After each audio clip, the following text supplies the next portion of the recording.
So anyways, students that are on Stillwater's campus, some of them have kids, and so they don't have the same regulations of saying kids can't be here or there and all this stuff. And it's just like rules for each, like the library has its rules, or learning environments might have their own rules, but they're all like separate policies, kind of. They're not a big blanket policy.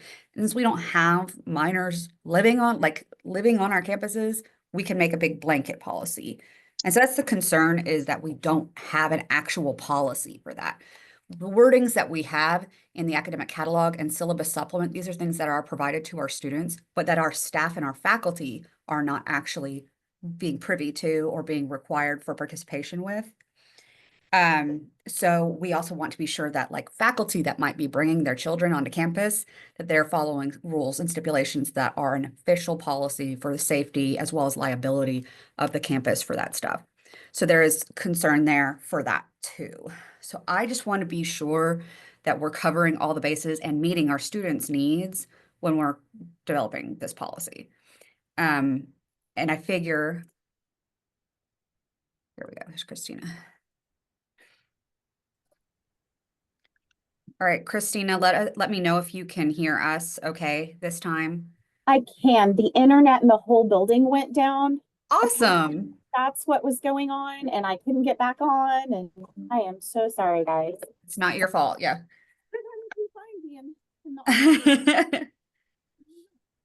All righty. So none of the students have joined. I've re-emailed them too. And like I said, I had one of my students that was already on that was in another meeting with me, and she's not here, and it's fine. It's whatever. So that's students, right? Who's surprised? So just to reprise you a little bit on what we were discussing, Christina, is we have the policy that's in place for the events. We have a difference from Stillwater because they have minors living on their campus. So we have to have our own policy in place. The policies, quote unquote, they're not actual policies, right? They're just statements in the academic catalog and the syllabus supplement. So they're rules that students are having to follow, but that these aspects of this stuff, at least the top part of what I'm trying to highlight, it's not as user-friendly as I wish it was, but the academic catalog and syllabus supplement, these aren't actually like things that faculty and staff are beholden to. So this isn't truly like a policy that's in place. So we're trying to develop a legally binding policy, and that could be enforced then by security, like through Kyle and all the security people, as well as like the reason that Hall is here is because that we would have the deans that would be looking over, all the people that were under her, making sure that people are still adhering to this policy as well. And so also the policies basically state, for unsupervised children, that they're not allowed in classrooms and laboratories at all. And then one of the versions of policy says they can go in the library as long as they aren't a disturbance. And then another one says they can't even go in the library.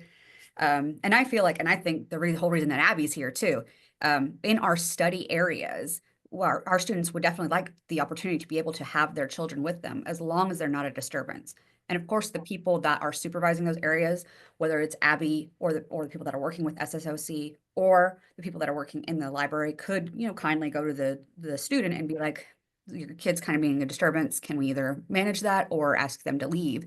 And then have the right to be able to do that and ask them to leave also and manage that. So that is what we're doing here, is making sure that all of the needs and the freedoms for our students and their population and the population that we serve are met, as well as protecting the campus from liability issues.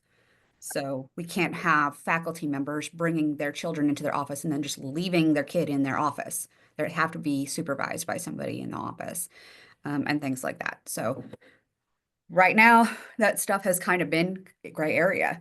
And obviously whenever I'm teaching a laboratory and someone's like, oh, my kid I couldn't get childcare, can they come to the lab?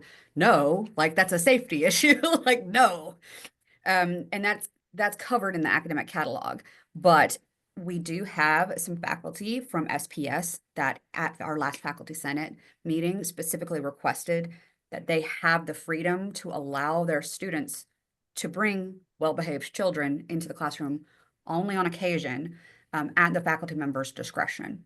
I don't have a Right. problem with that, and I think most of us wouldn't have a problem with that. It's sort of like any other learning environment, but only in those classrooms, so only in lecture classrooms, right? So anything outside of that lecture classroom environment where you're sitting in a room, there's not laboratory equipment, there's not a dangerous situation. I don't mind making that recommendation. So, anyway, so that's kind of my summary of that Yeah. stuff. And we've talked about this a lot in my subcommittee for Faculty Senate. That's the Academic Policies and Student Affairs Subcommittee. And kind of gone over the details, which is what I provided to you guys in that summary form that I sent, which is this one here on the left. And then this one here on the right, that's just our agenda. I just want to be sure that we're covering everything everybody wanted to talk about. Did anybody have anything they wanted to add to the agenda or any specific concerns that we wanted to address outside of these? Well, just one thing I wanted to point out, I would say our lab environment is different for us in radiography. Now, radiography doesn't have the space. So if there was an urgent situation, they wouldn't be able to have a kid in. But I will Right. tell you, years ago, it was a push of the campus that if students had something urgent, allow them to come and take the test and bring their kid. Allow them to come and sit. In our case, they, sit in the lab. They're attended to. They had something to do. They weren't on the equipment, but we're not handling like chemicals or anything like that. Nothing that they're going to get hurt on. Right. And that, I mean, that was also when we had the childcare that they could use for free up to what, like twice a semester? Don't we all have something to say about that? I think a lot of us Oh, do. I've had a lot of my students making complaints as to why we don't have the childcare it available wasn't anymore. making money, it went away, Right.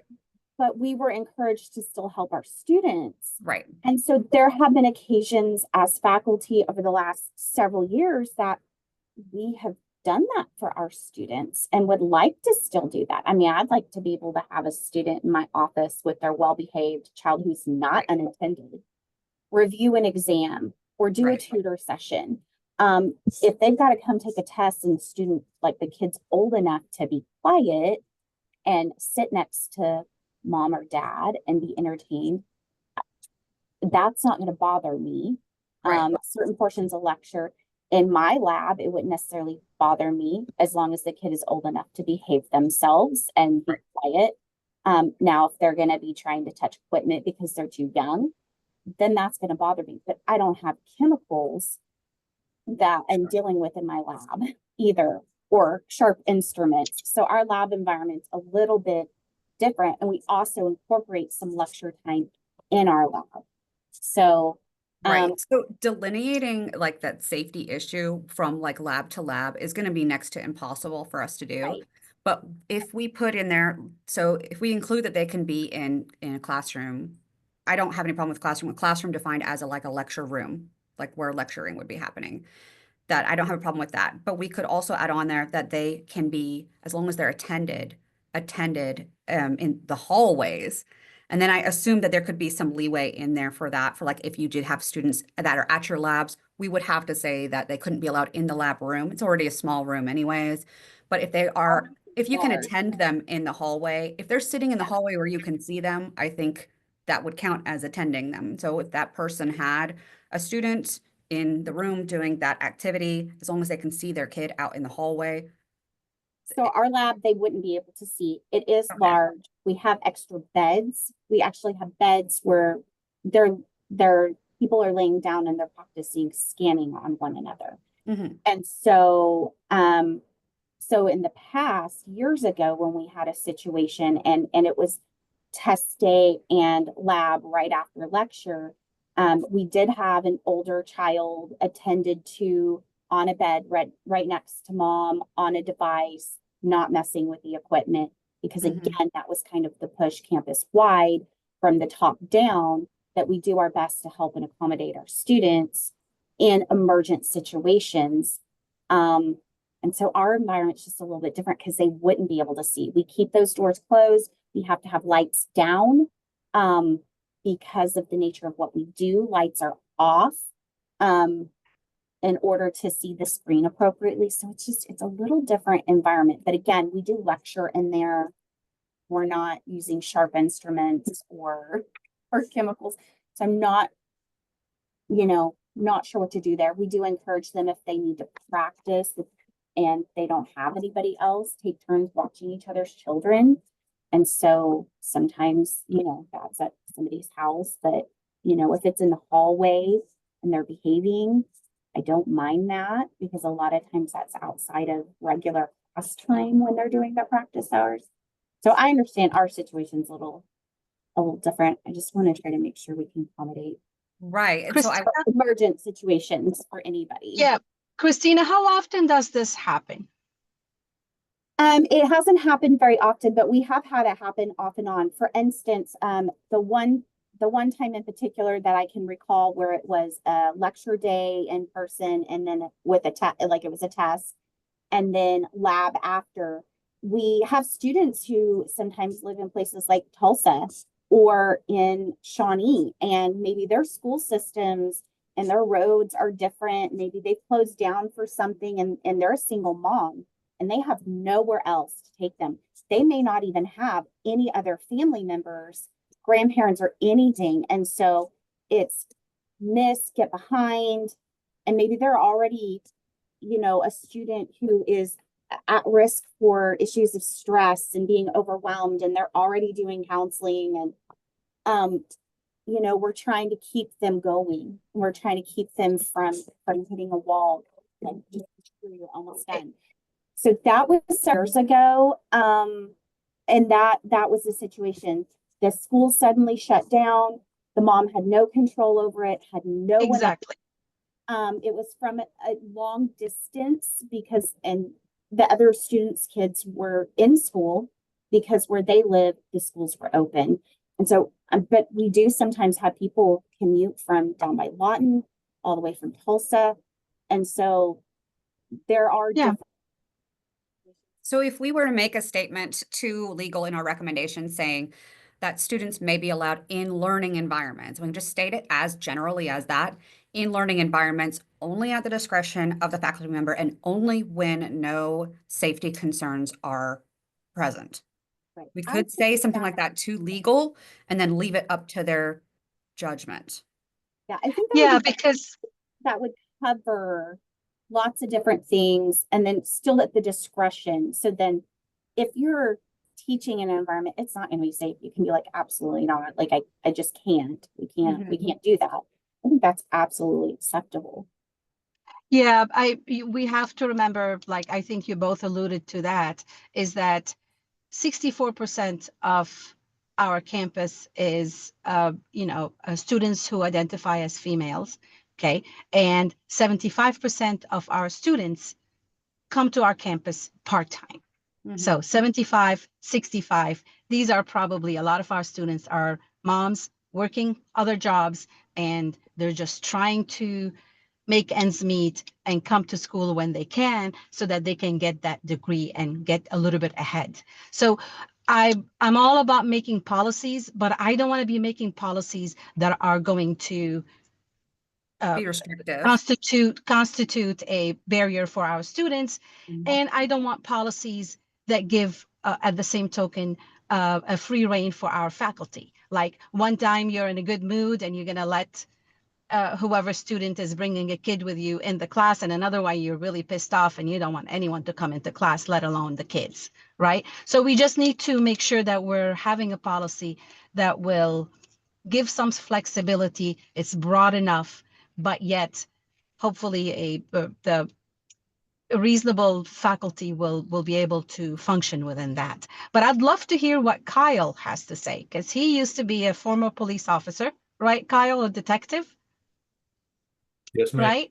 And you might see it in a different light than we are. Like, what is your thoughts about minors on campus? Kids who have to come with their parents, and they probably most likely don't want to be with their parents on campus, but they're here nonetheless with their parents, and the parent has to be there. Yeah. What do you think? Well, I think it's and kind of like what Christina had mentioned earlier, whenever you think about minors on campus, maybe it's just because my kids are younger at this point, but you kind of go towards that like 3, 4, 5 years old range, right? Because you're thinking about childcare not being available, you're talking about schools being shut down, that sort of thing. So whenever you have a child that is old enough and responsible enough to sit there and actually follow the directions of their parents and say, hey, sit here, I've got to sit through this class for an hour or two, give them something to do. I can kind of make my peace with that. I always kind of go back to the risk and liability standpoint of that as well. Like if we were to have an emergency on campus and we did have to evacuate a building or something along those lines or send out an emergency alert, it's just another body on campus that we're going to have to be worried about. And we don't necessarily have direct contact or confirmation about these children that are going to be here with their parents as students. So it's kind of a tricky situation, and I will be interested to see kind of what legal decides in the long run. I think in the best interest of trying to make things work for the students that we have, there does need to be some sort of policy that can kind of guide us through this, which is exactly why we're having this conversation now. But it's two-sided for me. Because I could see where it would be a good idea to just say, hey, it's probably best that we don't do this. But I also realize the need that it would be necessary in some circumstances to be able to have your child with you as you come to campus. So Yeah, and I think most students, when they bring their kids to campus, they're bringing them to campus because they have no choice. Right. sure. Something is happening, and this is Abby. What do you think? I'm wondering if we can just simplify this and say absolutely no unattended minors on campus, and in classroom and labs only at the discretion of the faculty. Every faculty member puts a line in your syllabus that says, hey, my classroom, my labs, absolutely not. My classroom, my labs with authorization, or my classroom, my labs as needed. Right. And we just make this as simple as possible. It's no Right. unattended minors. In terms of like delivery drivers and stuff, I don't even think they'll let them if they're not 18 anymore. The days of like a 16-year-old delivering your pizza, I think are gone. I think we should just simplify this. My Right. area, we have to. There's plenty of times where we have students trying to get writing center help or sim lab help. And we go in there and play with the kid or, take crowns or things, because if it's going to help them be successful in that essay or lab report, then we want to make sure we can facilitate it. But none of my folks are also shy about going, all right, we got to find a way to calm the little one down to, get them to be a little bit more quiet, to entertain them. So to me, it's just a part of the deal. That's the student group that we work with. And so, but I'm wondering if we can just make this as simple as possible. There's one line added to syllabi, and after Yeah. that, it's absolutely no one unattended. So I'm going to propose writing a general recommendation for the policy, like our recommendation to legal. I'm going to word it along the lines of unattended children are not allowed on campus. So unattended minors will not be allowed on campus. They may be allowed in learning environments at the faculty's discretion, at faculty or staff discretion, and according with faculty and staff's policies for their, in their learning environments. I'll find a way to word it, but you know what I'm saying. And then leave it at that.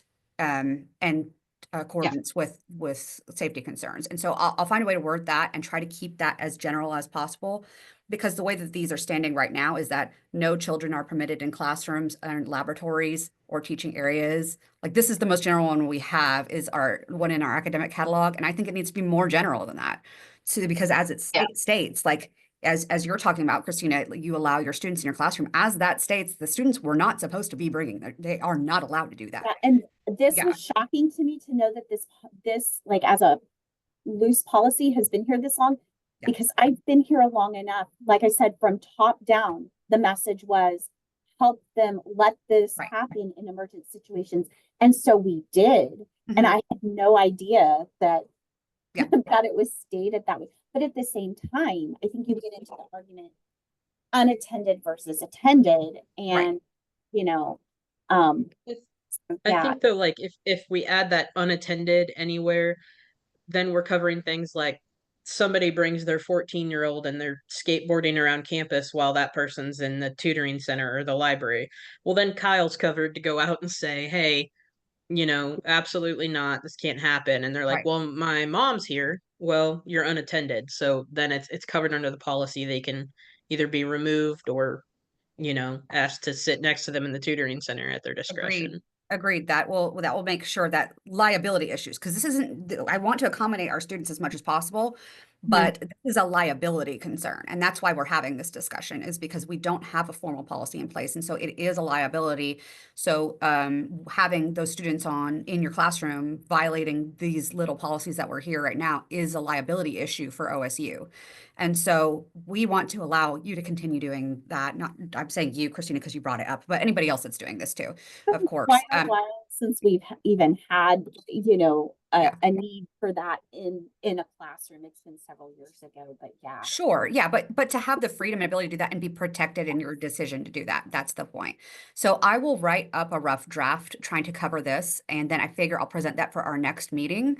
And then we can make sure that I'm getting the wording to accommodate all of our concerns. And then hopefully I'll send a summary of this meeting to the students for them to review. And we can hopefully include if they have any concerns or anything like that as well.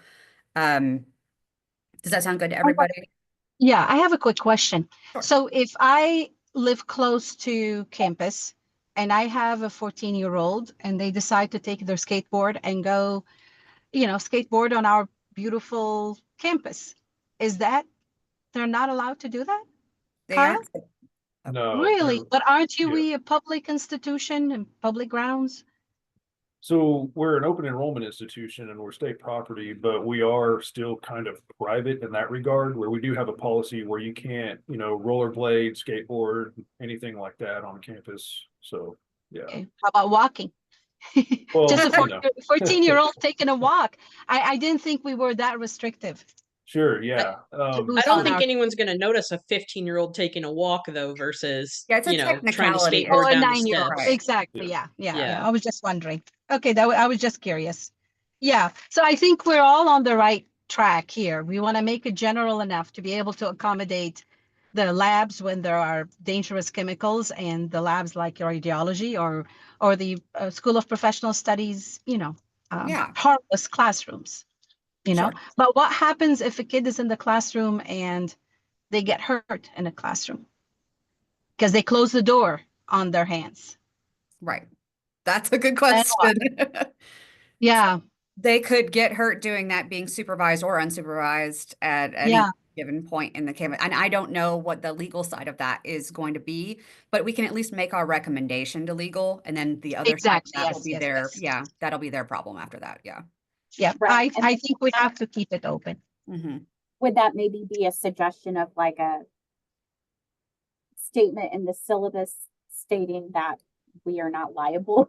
You Your could student- say something like that, a liability statement, like if you choose to bring your child supervised or otherwise onto this campus, that you would be liable for any injury that befell them Right. in that Yeah. situation. Yeah. I'm thinking And I that think might it would cover any be- concern they would have.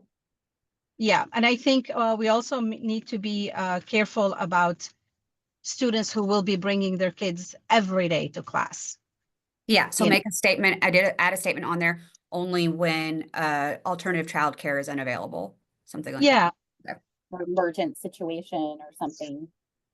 And Lauren, I know you were trying to figure out how to kind of accommodate all areas at campus, maybe saying courses or professional programs or something like that, because the programs work a little different, Mhm.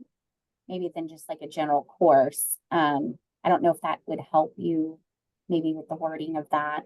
Yeah, kind of I'll cover try it. to, and I'll try to keep it vague too, because that way, if a specific professor within that program wanted to have a rule that they don't want students in their classroom period, I want to be able to allow Right. that for that professor as well. So I'll try to make it general, but also we for sure want to put things like dealing with the liability, like if the student gets injured in there or the child gets injured in there. Yeah, I think that we should have a statement saying that the parent is still liable and not the university, because you're supposed to be attending.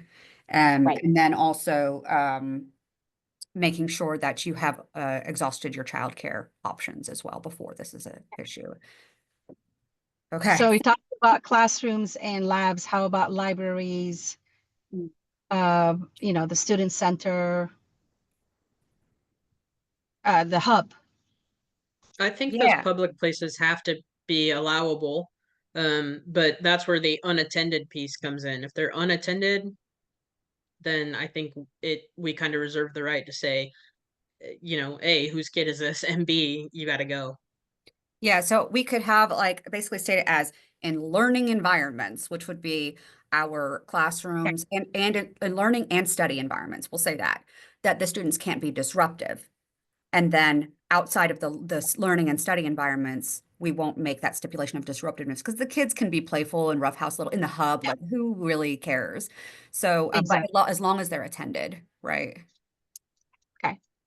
So then I have a question regarding this. So this is going to be a policy just in general. So, as far as faculty, I don't want this to, I want to make sure that this covers faculty too in urgent situations. I know, several of us in the past have had to have emergent situations, but it's usually, I would say, like for our department, I don't know that any of us have ever had that when it was during a teaching time. Maybe like when it's an office day or in the summer, maybe we had some urgent things where we didn't have childcare or had to switch off and couldn't switch off with somebody in the parking lot or something. I just want to make sure, like, as far as faculty are concerned, do we need to add a piece in there addressing faculty? Because nobody should be abusing it, but I think in urgent situations, we've all had stuff happen. I think, if you have kids and, I Right. remember working at the hospital, I had 20 people on a list to call because it was hard to find somebody and I didn't have any family around, it was more I can difficult. tell you from the staff side, I can almost guarantee we'd be told to take a day, like use your time. We're not going to be given those graces. So I don't know that it's necessarily, I think we need to be egalitarian in the policy between faculty and staff, and we would be forced to take a day. But if we have a lot of times have private offices, so it's not like, again, children who are able to behave themselves and not being disruptive or loud. They're like quietly doing homework or coloring or whatever, and they're being attended to because the parent is with them and the parent is not, it's not a teaching time.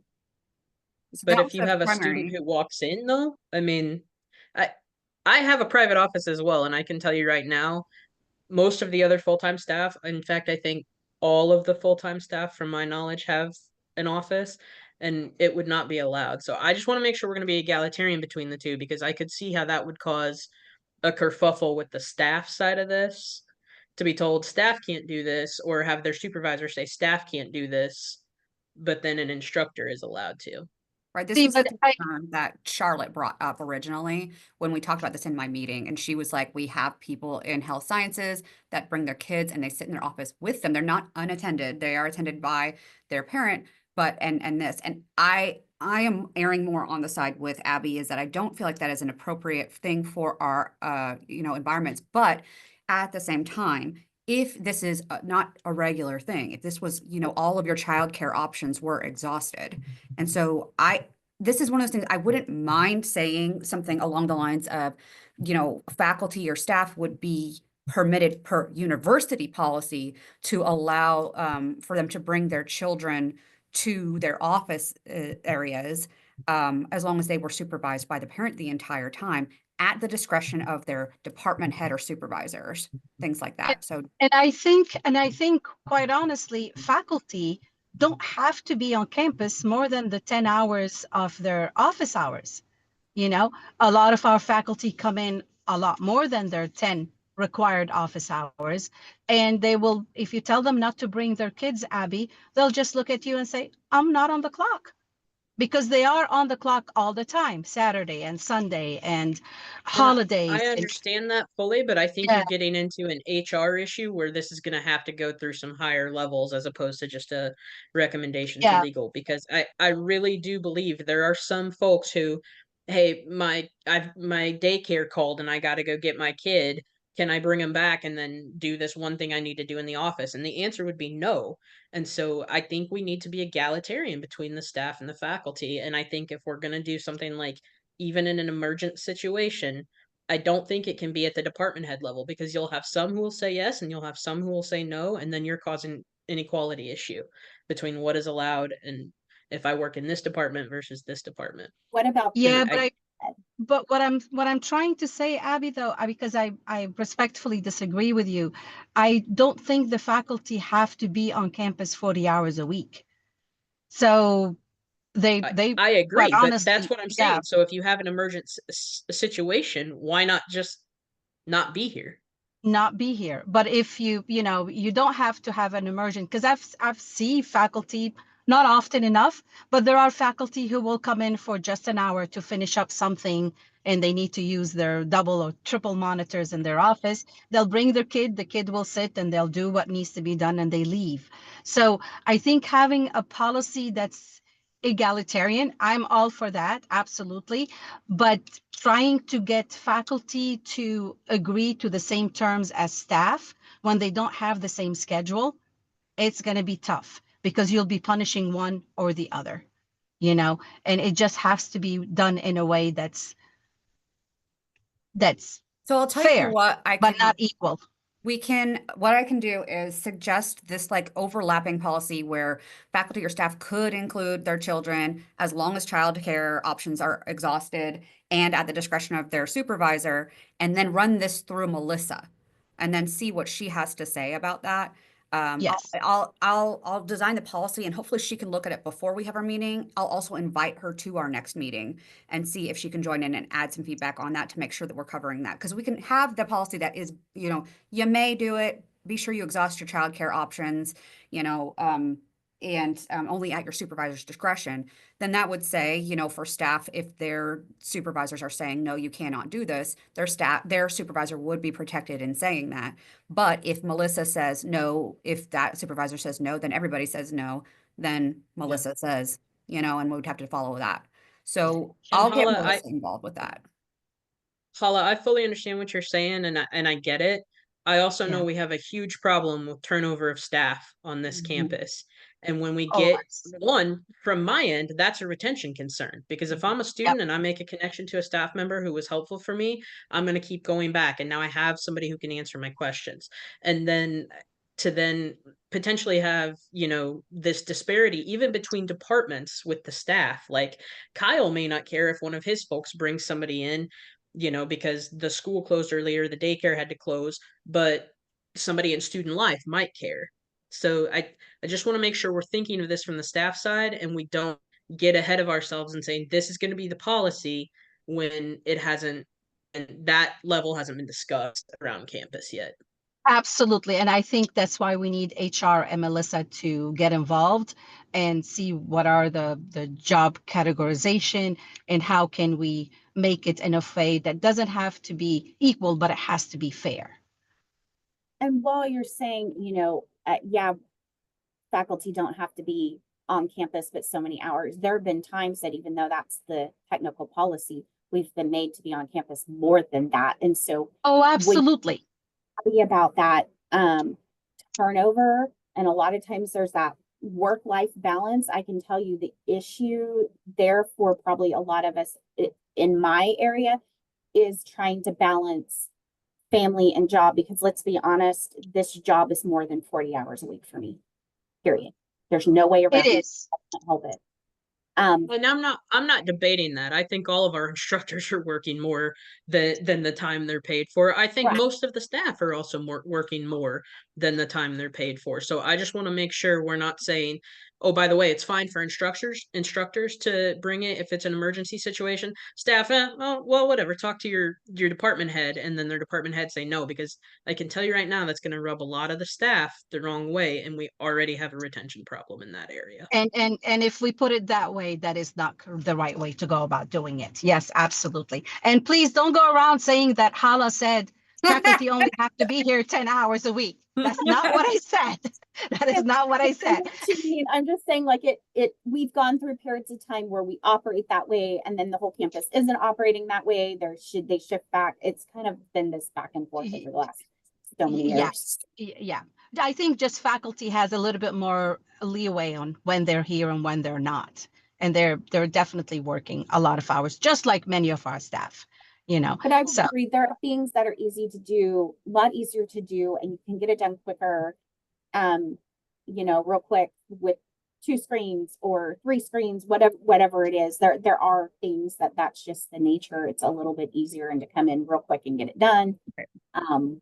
That obviously happens. So, real quick before, because I feel like we're at a good stopping point here.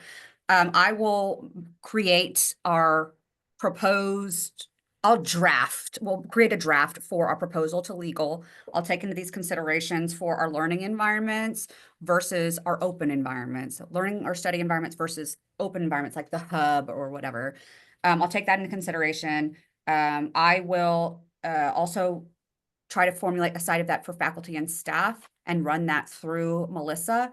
And then I will also include those statements about the liability concerns, if the child did get injured, that the parent would still be liable and not OSU and that sort of stuff. And of course, run this by Melissa, and then I will contact you guys probably in the next few days for setting up our next meeting and try to include Melissa on that so she can, engage in this discussion with us. As far as that goes, as long as we agree on that policy that I will be drafting, and that it's covering all the stuff that we are talking about here, as well as, it checks all the boxes with Melissa, and we can iron that out and hopefully create like the formal policy. Because I don't think this is going to take a whole lot more discussion past this point, assuming that our students don't have something to say in regard to what we've been discussing. So anyways, so that's my little summary of this. So I will get this drafted. I will get an email sent to everybody that's here and the students that weren't here to sign up for another meeting date in the next few weeks.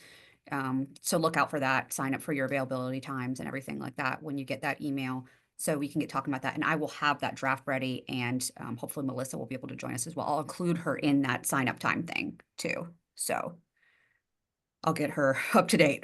Does that sound good for everybody? yes, it does. Okay, so I will go ahead and adjourn the meeting, and I will send those emails out to you guys along with the minutes and everything.